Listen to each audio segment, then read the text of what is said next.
ராதா, என்ன நடந்தது? அவர் என்ன வீட்டை விட்டு வெளியே அனுப்பிட்டாருமா. நீ என்னமா தப்பு பண்ணின? நான் ஒரு தப்பு பண்ணலப்பா. தப்பு பண்ணதில்ல நீங்க தான். நாங்களா? நீ சொல்றது ஒண்ணும் புரியலையே. ஒரு நடத்த கெட்டுள்ள மருமகளா ஏத்துக்கிட்டதுக்கு அப்புறம் நான் போய் இன்னொரு வீட்டுல மருமகளா எப்படிமா வாழ முடியும் சொல்லுங்கம்மா.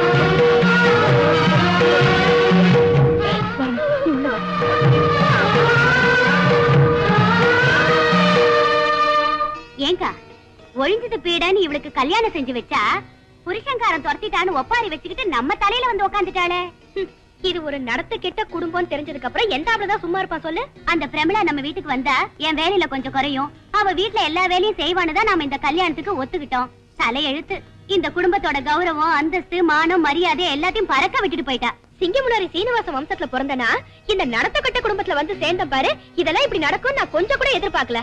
கல்யாணம் ஆனதுக்கு அப்புறம் ஆம்பளைங்க எல்லாம் எல்லா பொறுப்புகளையும் அவங்களே சுமந்துகிட்டு குடும்பத்தை நடத்துவாங்க. ஆனா நமக்குன்னு 2 வாட்ச் இருக்கேன். எப்ப பார்த்தாலும் அந்த கிழம் சொல்றதையே கேட்டுக்கிட்டு ஆமாங்கப்பா சரிங்கப்பான்னு ஒத்து ஒதுதுங்க. ஏமா இப்ப என்ன சொல்லிட்டு இருந்தீங்க? 3 முடிச்சு உங்களுக்கு போட்டு இந்த வீட்டுக்கு மருமகளா கூட்டிட்டு வந்தது ஏன் பசங்க. அவங்கள பத்தி இப்படி பேசுறதுக்கு உங்களுக்கு வெக்கமா இல்ல? வெக்கமா தான் இருக்கு. நாங்க பேசுனதெல்லாம் தப்புதான். ஏன்னா நல்ல குடும்பத்துல இருந்து வந்த எங்களுக்கு இந்த ஊர்ல நல்ல பேர் வாங்கி கொடுத்திருக்கீங்களே அதுக்கு. நீங்க இந்த வீட்டு மருமகளுங்க, இவ்வளவு அசிங்கமா பேசாதீங்க. நாங்க என்ன பேசினாலும் அது உங்களுக்கு அசிங்கமா தான் தெரியும். ஆமா எங்களுக்கு உபதேசம் செய்யறதுக்கே உங்களுக்கு என்ன தகுதி இருக்கு? உங்க குடும்பத்தோட லட்சணத்தை பார்த்து இந்த ஊரே சிரிக்குது.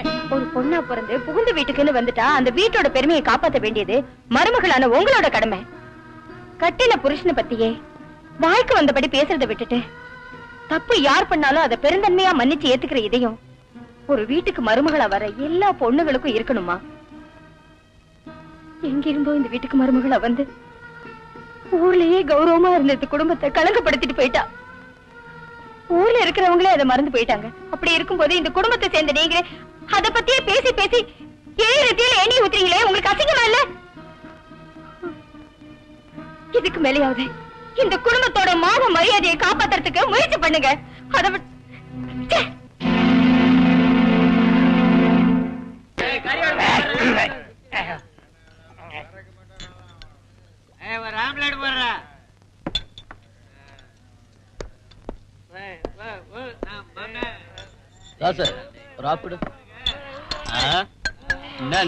பஞ்சாயத்து தலைவர் புள்ள சாராய்கல்ல வந்து நிக்குது. அவன் பொண்டாட்டி நடத்த கட்டவன் தெரிஞ்சதுக்கு அப்புறம் இந்த பாட்டதான் டீ கல்ல இருந்து வீட்டுக்கும் வீட்டுல இருந்து டீ கடைக்குமா சுத்திக்கிட்டு இருந்த நம்ம பார்த்திபன் இன்னைக்கு சாராய் கடைக்கு வந்துக்கிறானா என்ன காரணம்? காரணமா? ஒன்னும் தெரியாத அனாதை பொண்ணுன்னு கல்யாணம் பண்ணிக்கிட்டான். ஆனா இன்னைக்கு நடத்த கெட்டவன் அண்ணனுக்கு தெரிஞ்ச உடனே தேவதாஸ் கணக்கா இங்கேயே செட்டில் ஆயிட்டான். இப்ப பாரு டேய் மச்சி, அன்னைக்கு சந்தையில உன் ஆளுகிட்ட தவறா நடந்துகிட்டேன்னு என் பெண்ட நிமித்தினல்ல, ஆனா இன்னைக்கு அவ உனக்கு அல்வா கிண்டி கீழையும் மேலையும் சேர்த்து வச்சிட்டா.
வருத்தப்படாத.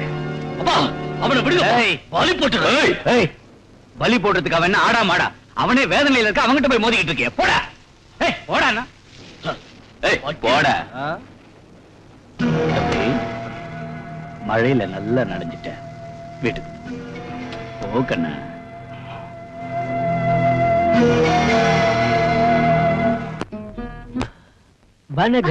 கையெடுங்க. என்னாச்சு? என்னாச்சு நான் கேக்குறீங்க? வெக்கமா இல்ல? நான் கை வச்சா நீ தாண்டி வைக்கப்படணும். கருமம் என்னங்க, ஊரெல்லாம் ஏற்கனவே நாரிட்டு இருக்கு. பஞ்சாயத்து தலைவரோட 3வது மருமக குடும்பத்துக்கு ஏத்தவல்ல, அவ ஒரு நடத்த கிட்டவன்னு பேசிக்கிறாங்களே, உங்களுக்கு தெரியாதா? தெரியும். அதுக்கு நான் என்னடி செய்ய முடியும்? என்ன செய்ய முடியும்னு வாயை மூடிக்கிட்டு இருந்தா எப்படிங்க? ஏதாவது யோசிங்க. யோசிச்சு புத்திசாலித்தனமா செயல்படுறதுக்கு இங்க கொஞ்சமாவது மூளை இருக்கணுமே. எப்ப பார்த்தாலும் அப்பா காலை புடிச்சிட்டு இருக்கதா லாய்க்கு. நீங்க வேணும்னா பாத்துக்கிட்டே இருங்க. இன்னும் 10 வருஷத்துல நம்ம பொண்ணு கல்யாண வயசுக்கு வந்துருவா. நம்ம குடும்பம் இப்படிப்பட்டதுன்னு தெரிஞ்சா எவன் பொண்ணை எடுப்பா? ஏற்கனவே நம்ம ஊர்ல வாய்க்கு வந்தபடி பேசுறாங்க. எதை பத்திமா? நடத்த கேட்ட உங்க குடும்பத்தை பத்தி. மரியாதையா நம்ம பாகத்தை பிரிச்சுக்கிட்டு நாம தனியா போயிடலாம். அதுக்கு மட்டும் நீங்க ஒத்துக்கலன்னா உங்க பொண்ணை உங்க கூடவே விட்டுட்டு நான் எங்க அம்மா வீட்டுக்கு போயிடுவேன். அதுக்கப்புறம் அவளை வளர்க்கறதோ நல்ல இடத்துல கட்டி கொடுக்கறதோ உங்க பொறுப்பு.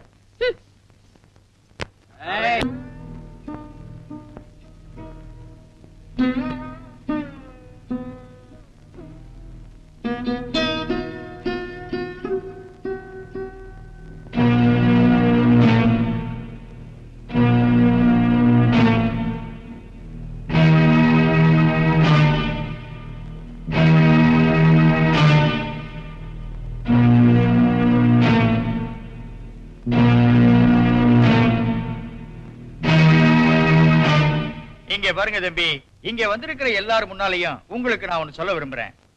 பரம்பரையா வந்த இந்த சொத்தை தயவு செஞ்சு பாகம் பிரிக்காதீங்க. இத பாருங்க மாணிக்க சார், நீங்க வந்த வேலையை ஒழுங்கா முடிச்சிட்டு மரியாதையா இங்க இருந்து போயிடுங்க. இல்லனா தம்பி மரியாதையா பேசுங்க. பெரியவரோட குடும்பம் பிரிஞ்சிட கூடாதுங்கிற நல்ல எண்ணத்துலதான் அவர் இப்படி சொல்றாரு.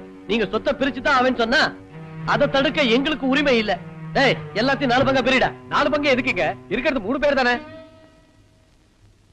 உங்க அப்பா அம்மாவை யாரு இந்த ஊருக்காரங்க பாத்துக்குவாங்களா? அவங்களுக்கும் ஒரு பங்கு தரணும் இல்ல? அவங்களுக்கு எதுக்கு ஒரு பங்கு? எங்க அம்மாவை நான் கூட்டிட்டு போறேன். அப்ப உங்க அப்பாவை யார் கூட்டு போவா? யாரோ ஒருத்தர் கூட்டு போங்க. நிச்சயமா நான் கூட்டு போக மாட்டேன். பெரிய மனுஷன் மாதிரி கால் மேல கால் போட்டுட்டு அதிகாரம் பண்ணா யார் தாங்க பொறுமையா இருப்பாங்க? அவர் எக்கட வேணா கேட்டு போட்டோம், நான் கூட்டு போக மாட்டேன். அம்மா வேணும் அப்பா வேண்டான்னு சொல்றியே, உங்க அம்மா உன்னை வளர்த்தாங்கிற பாசத்துக்காக கூட்டு போறியா, இல்லன்னா உன் வீட்டு எச்ச பாத்திரத்தை கழுவட்டுமே கூட்டு போறியா? வந்த வேலையை மட்டும் பாருங்க. எதுக்காக அனாவசியமா பேசிக்கிட்டு இருக்கீங்க? நமக்கு எதுக்கு இதெல்லாம் பேசாம வந்த வேலையை பாருங்க. இங்க பாருங்க, பெரியவர் சொத்து வர எல்லாரும் தெரியும். அவருக்கு 1000 ஏக்கர் நிலம் இருக்கு, 250 தென்னந்தோப்பு இருக்கு, 100 மாந்தோப்பு இருக்கு, 80 பசுமாடு இருக்கு, 10 பம்பு செட் இருக்கு, 4 டிராக்டர் இருக்கு. மாணிக்கண்ண என்னதெல்லாம்? அம்மா அப்பா அண்ணே அண்ணே என்னதெல்லாம் என்னதெல்லாம்? பண்றதெல்லாம் பண்ணிட்டு ஒண்ணு தெரியாத அப்பாவி மாதிரி நடிக்கிறான் பாரு. அண்ணே என்னடா சத்தம் போடு பாரு. ஏய் என்னடா எல்லாம் உன்னால தான வந்து சொல்லுங்க. பாராடி தான்டா. ஏய் அண்ணா ஏய் பாட்டிமா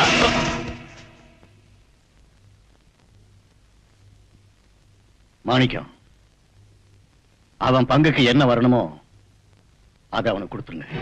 வேண்டாம் வேண்டாம், எனக்கு எந்த பங்கும் வேண்டாம், எந்த ஆஸ்தியும் வேண்டாம். இந்த ஆஸ்தி அந்தஸ்து கௌரவம் இந்த பணம் இதெல்லாத்தையும் நீங்களே வச்சுக்கோங்க. நீங்களே வச்சுக்கோங்க.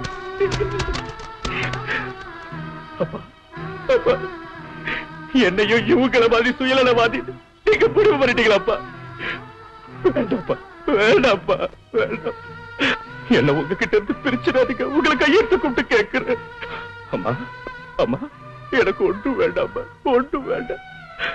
நீங்க 2 பேரும் கடைசி வர என் கூட இருந்தா எனக்கு அதுவே போதும், எனக்கு அதுவே போதும்மா. எனக்கு ஒன்றும் வேண்டாம்மா, ஒன்றும் வேண்டாம். இவன் தாயா உண்மையான புள்ள. நல்லா கேட்டுங்க, உங்க 2 பேருக்கு ஆளுக்கு 250 ஏக்கர், மீதி இருக்கிற 500 ஏக்கர் பெரியவருக்கு. அவருக்கு எதுக்கு 500 ஏக்கர்? பார்த்திபா அப்பா கூட இருக்கான்ல, அதுக்கு. இதை நாங்க ஒத்துக்க முடியாது. இந்த பஞ்சாயத்தோட தீர்ப்பை எதிர்த்து பேசக்கூடாது. நான் இப்ப கடைசியா சொல்றேன், 2000 தென்னை மரம், 75 மாந்தோப்பு, 10 பசு பாருங்க மாணிக்கண்ண, இந்த நிலம் தென்னந்தோப்பு மாந்தோப்பு பசுமாடு பம்பு சட்டி இதெல்லாம் எங்களுக்கு தேவையில்ல. அந்த 4 டிராக்டர் எங்களுக்கு வேணும். அதெல்லாம் முடியாது மாணிக்கம். பெரியவர் சொன்னதுனால இந்த பஞ்சாயத்துல எல்லா முடிவையும் நியாயப்படி தீர்மானிச்சு நாங்க எல்லாருமா ஒரு நல்ல முடிவுக்கு வந்திருக்கோம். பங்குதாரங்க எந்த சண்டையும் போடக்கூடாதுன்னு எச்சரிச்சு இந்த பஞ்சாயத்தை இதோட முடிச்சுக்கிறோம். உங்க பங்கை வாங்கிட்டு போலாம். அப்ப நாங்க வர்றோங்க ஐயா. வாங்க ஐயா. டேய் வீரமணி, சாமான்லாம் வண்டியில ஏத்துறா. அண்ணா எல்லாத்தையும் எடுத்துக்க. வாடி. நான் வரமாட்டேன். இப்ப வர போறியா இல்லையா? நான் பாட்டி கூட தான்.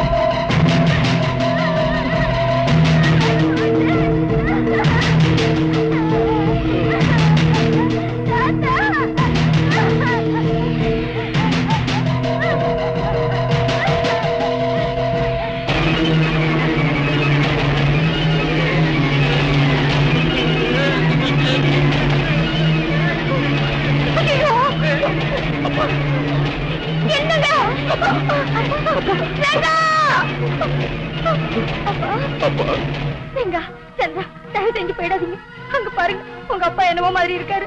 ஒரே தடவை வந்து பாருங்கப்பா, பாருங்கப்பா. இது பாரு ரங்கா, உங்க அப்பாவை பத்தி எனக்கு தான் தெரியும். அவர் மனசுல ஒண்ணுமே கிடையாதுப்பா. கோவமா பேசுவாரு, ஆனா மனசுல எதையும் வச்சுக்கிற பழக்கம் கிடையாது. நீங்க ரெண்டு பேரும் அன்பா அவர்கிட்ட ஒரு வார்த்தை பேசுங்க. இந்த நிலைமையில எங்களை விட்டு போயிடாதீங்கப்பா. அம்மா, வீட்டை விட்டு ஒரு தடவை வெளியே வந்ததுக்கு அப்புறம் மறுபடியும் வீட்டுக்குள்ள வரதுக்கு நாங்க ஒண்ணும் மானம் கட்டவே இல்ல. எங்களுக்கு ரோஷம் இருக்குமா? ரங்கா, அம்மா போடா போட்டு வா. நீ வாமா. இந்த சொத்தை எல்லாத்தையும் நீங்களே எடுத்துக்கங்க. இந்த நிலைமையில எங்களை விட்டு போயிடாதீங்கப்பா. நான் உங்ககிட்ட மடி பெற்ற கேக்குறேன்டா. எனக்கு மாங்கல்ய பெற்று கொடுங்கடா. என் குங்குமத்தை காப்பாத்துங்கப்பா, என் குங்குமத்தை காப்பாத்துங்க. ஏங்க இன்னும் என்ன பேச வேண்டியிருக்கு? வாங்க இங்க இருந்து போலாம்.